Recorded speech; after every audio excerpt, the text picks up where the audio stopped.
Okay. Okay, so today we will be reading the chapter 9, which is reciting the names of the Buddhas.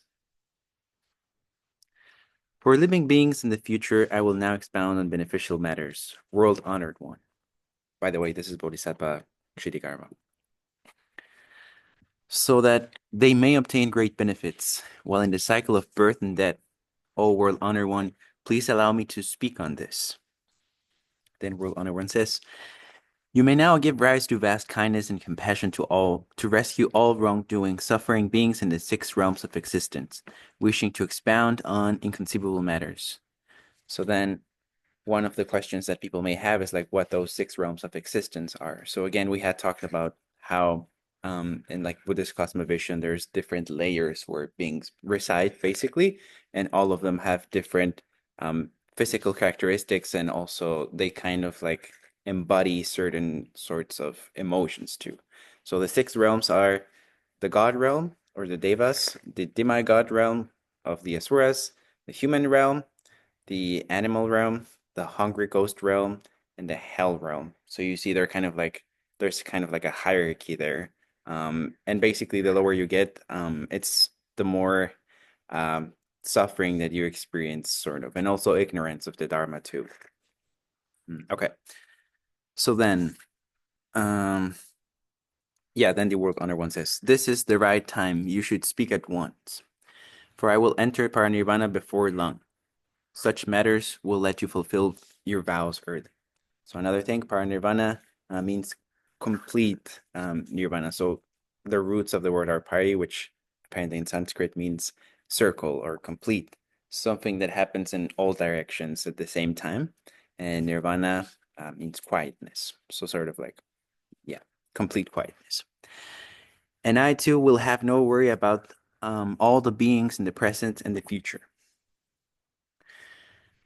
If there are men and women who hear this Buddha's name and give rise to reverence momentarily, they will transcend 40 kalpas of severe torments of samsara.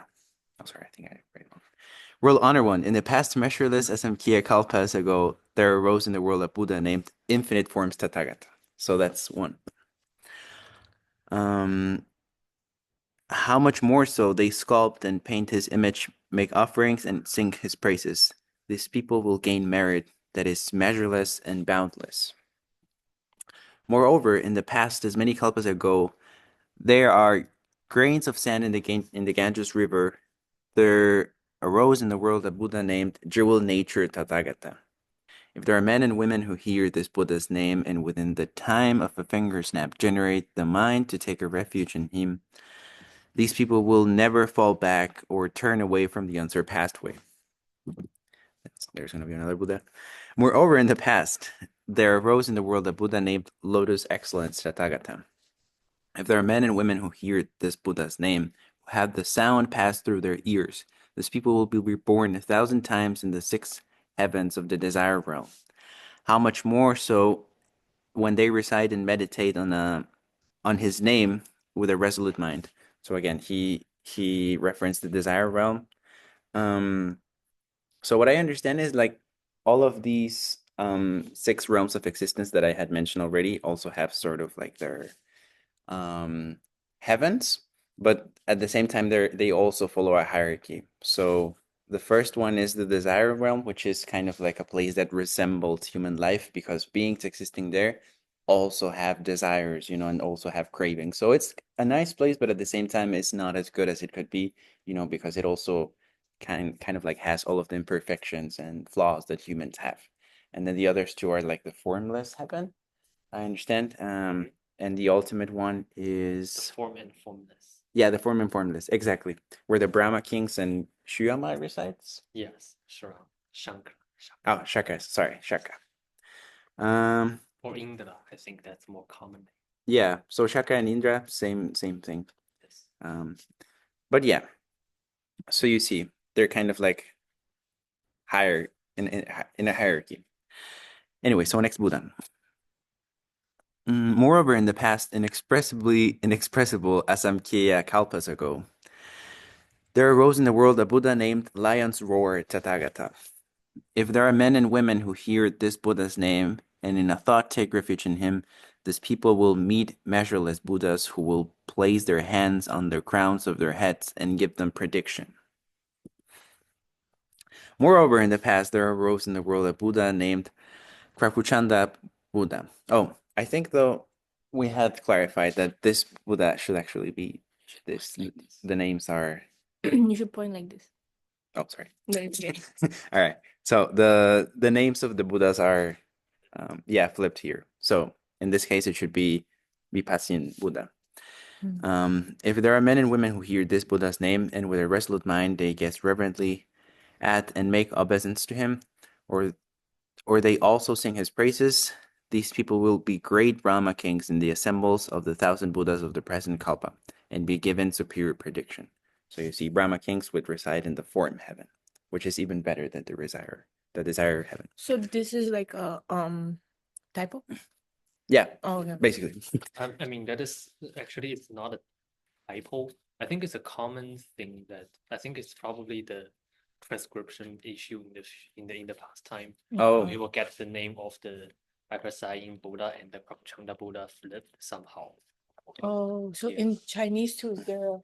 Yes, it's still flipped. Oh, And the okay. reason is because Vipassana Buddha is the first of the 1,000 Buddha because we have 1,000 Buddha in this huge karma. Mhm. And because of the power that he's able to be the first Buddha, I mean the Buddha. So if you recite the name of Vipassana Buddha, you will be able to become the Brahman king, and before you can present before 1,000 Buddha because he is able to become the first before all of those Buddhas. So you have the power of being presented before all those Buddhas as the head. yeah. Brahman king refers to the head. Right. So it's not necessarily like a type of the comic itself, but more like a ancient misunderstanding, I guess. Right. Okay. So next Buddha. Moreover, in the past, in the world, the Buddha named Krakuchanda Buddha. If there are men and women who hear this Buddha's name, they will never fall into the lower realms and will always be reborn So among. is the description also reversed? Yes. Okay. The description is for Pratyanda Buddha. Okay. Yeah. And will always be reborn among humans or devas and experience excellent, wonderful happiness. So something that we had discussed previously in the other Dharma studies is that depending on where you are in all of these realms, you have like better or worse chances to attain enlightenment, because again, if you experience, I guess, like an appropriate amount of suffering, you are able sort of to like be introspective and to stop and think about, what surrounds you. But if it's too much, yeah, then there's no possibility of, meditating, being introspective, thinking about things carefully. So yeah, hopefully everyone wants to be sort of in like the higher realms around.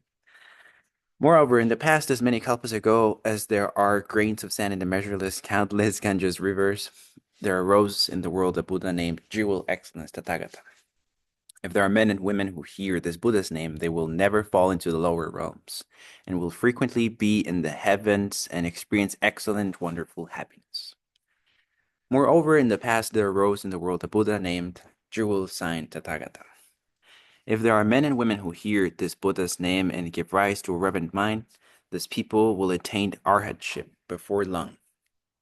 So, again, we had made it.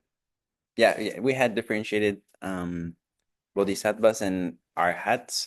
So arhatship is overall a concept that refers to people that have sort of like meditated to the point that they were able to remove all of the obstacles, I guess, like mental obstacles. Would you agree to that? Yes. Okay. And although they get rid of obstacles, there are things they still have to deal with their habits. So if they get rid of all of those habits, they're able to attain the path of So when you Bodhisattva. recite the names, do we need to recite it all of them together, or No, it doesn't like have. just one? Yes. If you want to, like, I don't know, if you want to Yeah. remove obstacle, you Yeah, have just to. memorize So it the name depend- of Jewel Sign, Namo Jewel Sign Buddha. Or if you want to, let's say the Kasya banner Like, Tathagata. it depends on your situation. Yeah, it depends. And if you are able, it's better to recite all of them, right? But if you just have that kind of goal, just recite that single name.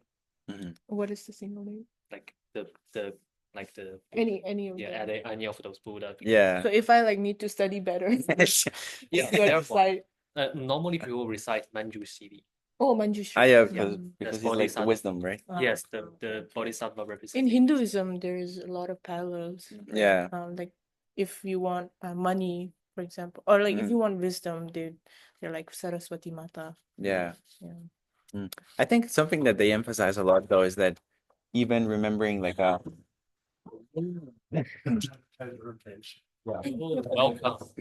Welcome. We have our Yeah. previous president come. Ex-president. crazy. We are recording this. Yeah. Welcome. Yeah. So Can I get the refill the sheet? Yeah.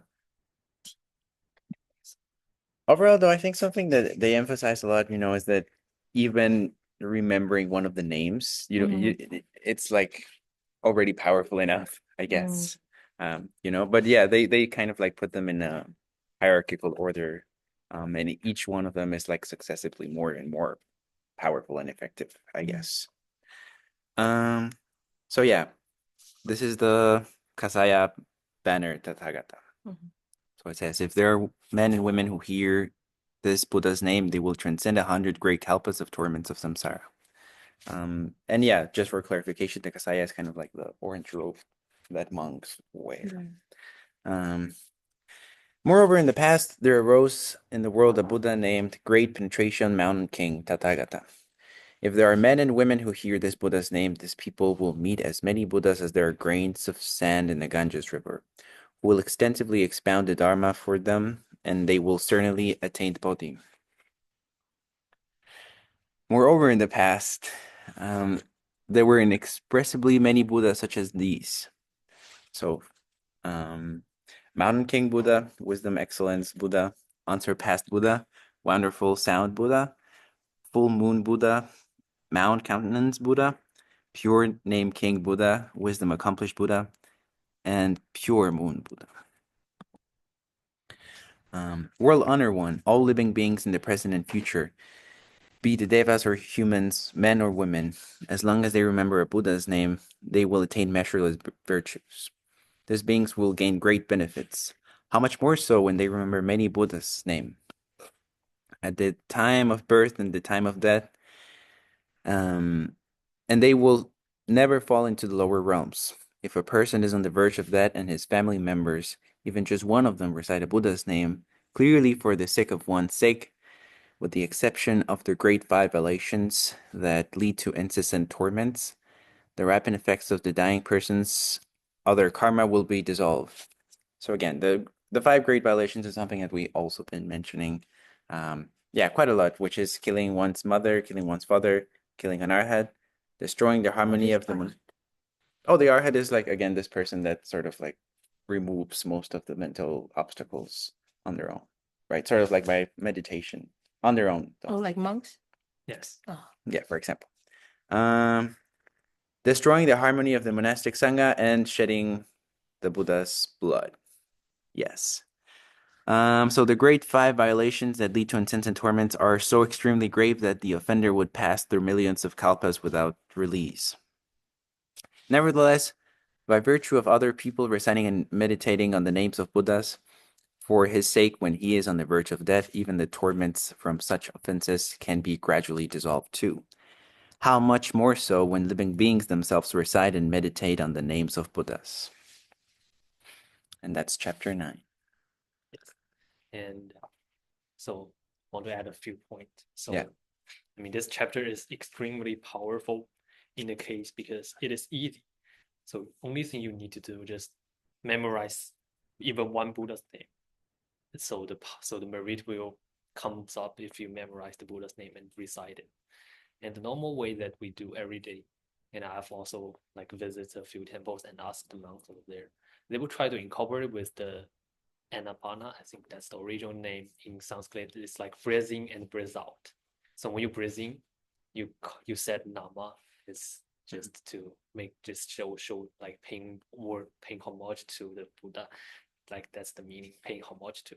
And then when you breathe out, you said the Buddha's name. So in that sense, you both focusing on your breath, so it makes you like your mental state more peaceful, and also you memorize the Buddha's name. That's the way they are trying to do, and I find it easy to do because I practice that like even when I'm just walking on the road and when I'm trying to go to bed. So it's pretty easy to practice. And this chapter is extremely helpful if you find any difficulty, like either mentally or when you're trying to study, you want to just to find a quiet place, get the power. Just try this method. It's extremely helpful. Yep. Yeah. Another thing is like you get like a very sort of like clear repetition of the same pattern with Buddhas, right? So I think that's also kind of like very intentional, repeating the same sort of yeah, I don't know, like an insane amount of kalpas ago, this Buddha's name arose, and then if men and women do this and do that, then this will happen, and then the same this keeps on being repeated again, and I think that's very Poetic, helpful right? too. Yeah, yeah, like that sort of repetition, I guess, makes it poetic, but also easier to remember. Mm. So yeah. Are these names included in like prayers usually? Yes. So I don't know if you guys heard of one huge prayer is called the Shlangma. Yeah, Shlangma. What is it in Tibetan? I'm not sure what it is. So it is a huge sutra, and then probably we can I can find that for you just to show everybody. And it's really famous because it is the huge one. I'm not sure if I'm spelling it correctly, so I will start with Chinese version.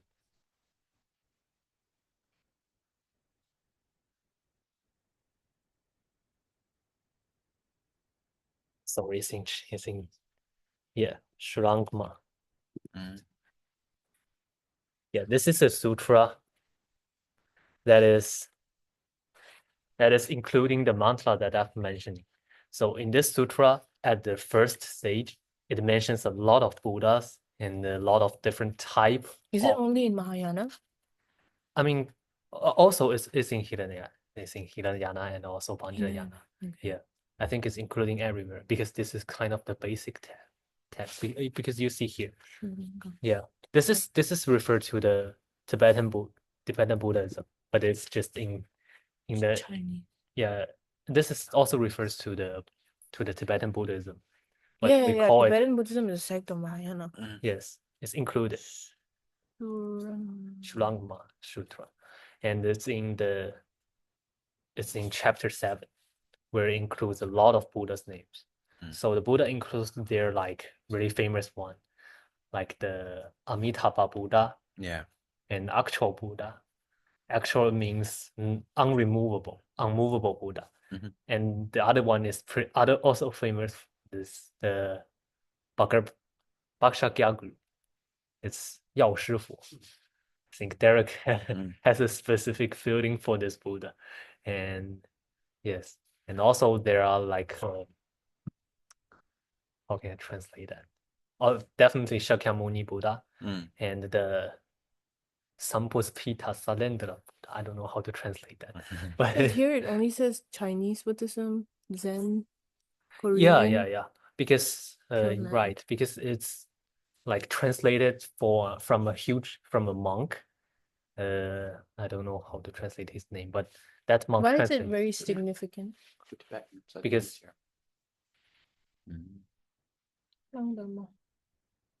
so the reason why this sutra is significant is What is it called in Tibetan?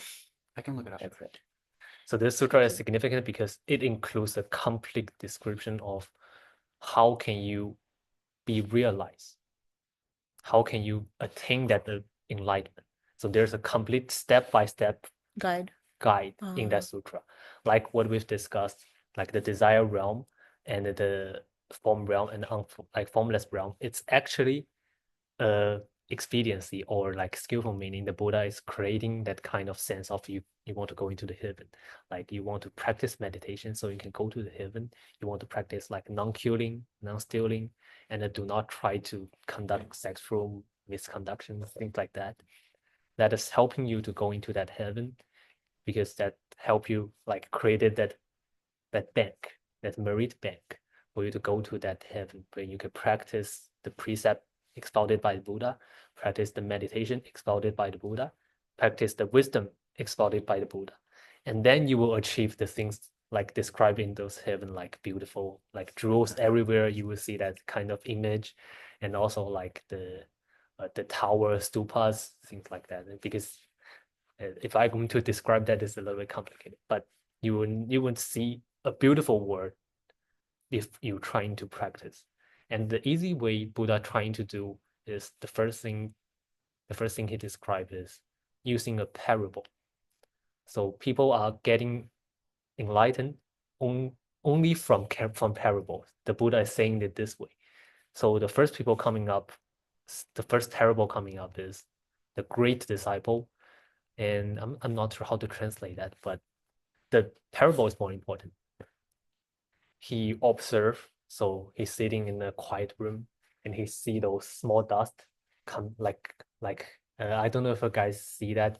So under the light, you will see those small dust. Dust particles. Yeah, dust particles come from everywhere in the room, right?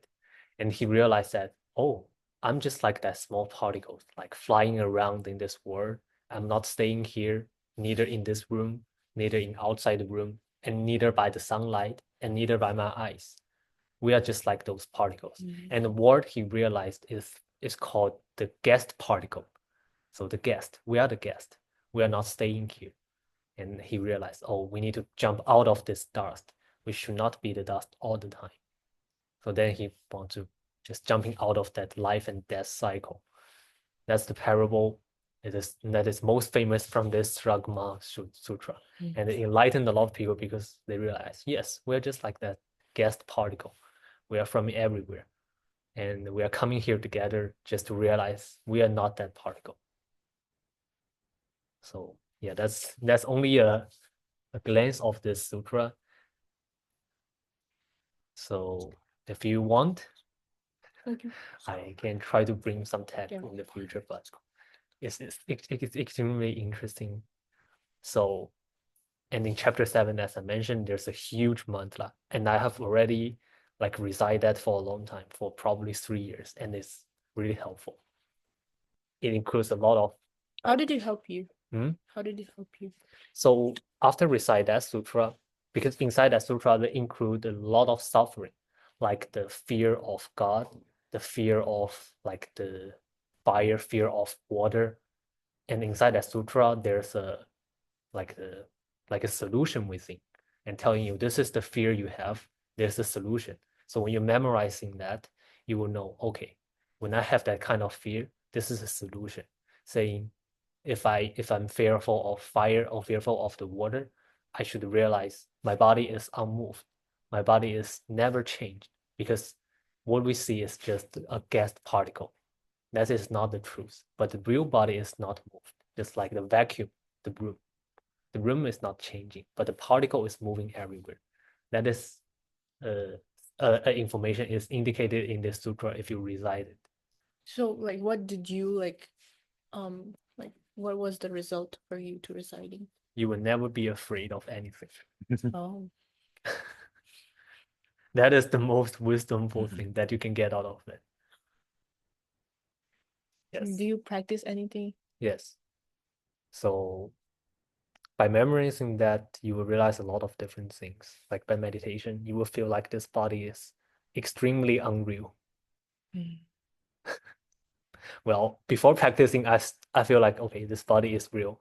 And I'm saying everything I see is the true thing, but now don't. Just by power of this mantra, the Ksitigharbha mantra.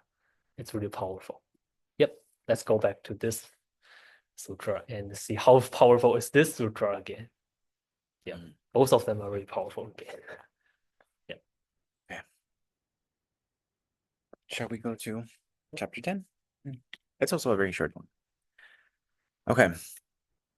Comparing the conditions and virtues of giving. World Honor One. I observe living beings in the karmic paths and compare their acts of giving. Some acts are small and some are great. Some beings then receive merit for 1 life, some receive merit for 10 lives, and some receive great merit and benefit for hundreds of lives, for thousands of lives. Why is this? O World Honor One, please explain this to me. Now in this assembly, in the Triatrim heaven, I will, on the giving done by beings on Jambudvipa and compare them, the virtues therein. So again, Jambudvipa is one of like the 4. Okay, so again, in Buddhist cosmovision, I think like the universe is sort of divided into 4 cardinal points, like it's sort of like a horizontal division of the universe rather than a vertical one, as we were mentioning before. And Jambudvipa is in the south, right? So it's also where humans reside, I think. Yeah. You should listen attentively. I will explain for you. I have doubts about this matter, and I joyfully wish to listen. In Jambudvipa, there are kings, high ministers, ranking officials, great elders, great kshatriyas, great brahmins, and others. Who encounter those are the lowest and poorest, and those who are hunchbacked, crippled, mute, deaf, mentally deficient, blind people who are handicapped in various ways, such as these. At the time these great kings and others wish to give alms, if they are able to do so with great kindness and compassion, a humble mind and a smile, giving out gifts to all these people personally or through their representatives, and comforting them with gentle words, the merit and benefit that these kings and others will obtain will be comparable to the benefit derived from the virtue of giving to as many Buddhas as there are grains of sand in the 100 Ganges rivers. These kings and others will reap such results, receiving merit and benefit, because they give rise to a mind of great kindness toward the poorest, lowest people, and those who are handicapped. For hundreds of thousands of lives, they will have always an abundance of the 7 jewels, not to mention clothing and the necessities of life. Furthermore, Ksitigharbha, in the future, if there are kings, Brahmins, and others, or images of Buddhas, Bodhisattvas, Shrakavas, or Pratyeka Buddhas, who encounter Buddha stupas, monasteries, and if they then personally prepare and make offerings and give gifts, these kings and others will be chakras for 3 kalpas and experience excellent, wonderful happiness. If they are able to dedicate merit and benefit of that giving to the Dharma realm, for 10 kalpas, these great kings and others will be great Brahma kings. So you see, again, it's kind of like going up and up in the ladder of realms. Furthermore, Ksitigharbha, in the future, if there are king, Brahmins, and others who encounter an ancient Buddha stupas, temples, sutras, or images that are damaged or dilapidated, and if they are able to generate to resolve to restore them, these kings and others then do so themselves, or they encourage others, as many hundreds of thousands of people, to also give and form wholesome conditions. For hundreds of thousands of lives, these kings and others will always be great Brahma kings. And those who practice giving along with them will always be kings of smaller countries for hundreds of thousands of lives. Moreover, in front of the stupas or temples, if they can give rise to the mind of merit, dedication, then such kings, others, and their helpers will attain Buddhahood, for such results are measureless and boundless. Furthermore, Ksitigharbha, in the future, if there are kings, Brahmins, and others who see the old, the sick, or women in childbirth, and if in a thought moment they have the mind of great kindness and provide them with medicine, food, drink, and bedding to make them peaceful and comfortable, the merit and benefit of their giving will be very inconceivable. For 100 kalpas, they will always be lords of the pure abode heavens. For 200 kalpas, they will always be lords of the 6 heavens of the desire realm. And they will ultimately become Buddhas. They will never fall into the lower realms, and for hundreds of thousands of lives, they will not hear the sounds of suffering. Furthermore, Ksitigharbha, in the future, if there are kings, Brahmins, and others who are able to give in such ways, they will gain measureless merit. Moreover, if they are able to dedicate the merit of their giving, be a lot or a little, the Dharma realm, they will ultimately become Buddhas. to the Dharma realm, they will ultimately become Buddhas. Not to mention reaping their ripened effects to be chakras, Brahmans, and wheel-turning kings. Therefore, Ksitigharbha encourage all living beings to learn to give thus. Furthermore, Ksitigharbha, in the future, if good men and good women plant in Buddha Dharma a few roots of goodness, even as little as a strand of hair, a grain of sand, or a speck of dust, the merit and benefit that they will receive will be beyond compare. Furthermore, Ksitigharbha, in the future, if there are good men and good women who encounter the images of Buddhas, Bodhisattvas, Pratyeka Buddhas, or wheel-turning kings and give gifts and make offerings to them, they will gain measureless merit. They will always be reborn in the human and heaven realms and experience excellent, wonderful happiness. If they can dedicate that merit to the Dharma realm, their merit and resulting benefit will be beyond compare. Furthermore, Ksitigharbha, in the future, if there are good men and good women who encounter the Mahayana Sutras, or just hear a verse of a sentence, all phenomena from the mind, and give rise to sincere mind, sing praises, venerate, and make offerings, these people will reap great results, which are measureless and boundless. If they can dedicate that merit to the Dharma realm, their merit will be beyond compare. Furthermore, Ksitigharbha, in the future, if there are good men and good women who encounter Buddha stupas, monasteries, or Mahayana sutras that are new, and they make offerings, gaze reverently, pay obeisance, sing praises, and join their palms in respect. And if they encounter old or damaged ones, and they make repairs and restorations, they generate the resolve to do so themselves, or they encourage many others to generate the resolve to do so with them. Those who help them will always be kings of smaller countries for 30 lives. The donors who lead the giving will always be wheel-turning kings, and will teach and transform the kings of smaller countries by means of the good Dharma. Furthermore, Ksitigharbha, in the future, if there are good men and good women who plant roots of goodness in Buddha Dharma by giving offerings, repairing stupas or monasteries, rebinding sutras, or doing deeds as little as a strand of hair, a speck of dust, a grain of sand, or a drop of water, as long as they can dedicate the merit of such wholesome deeds to the Dharma realm, the virtues of these people will lead them to experience a pure, wonderful happiness for hundreds of thousands of lives. However, if they dedicate the merit only to their family, relatives, or their personal benefit, the result will be to experience happiness for 3 lives. To give one is to receive 10,000-fold in return. Thus, Ksitigharbha, such are the causes and conditions of giving. And that's chapter 10.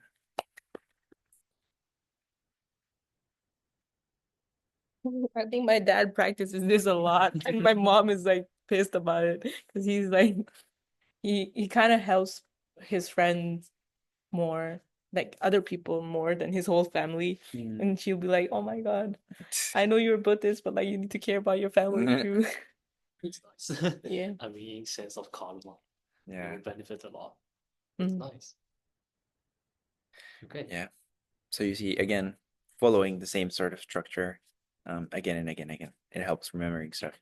And I think it was kind of funny, that so when I was reading it with Stephen, it was kind of funny that he was like going, like bigger numbers, immeasurable amounts of time and benefit. And then in the end, it's like, but then if you only do it for your family, you get 3 times. That was kind of funny. So yeah. Yeah. Buddhism is like so much about Um, giving to others. Red one.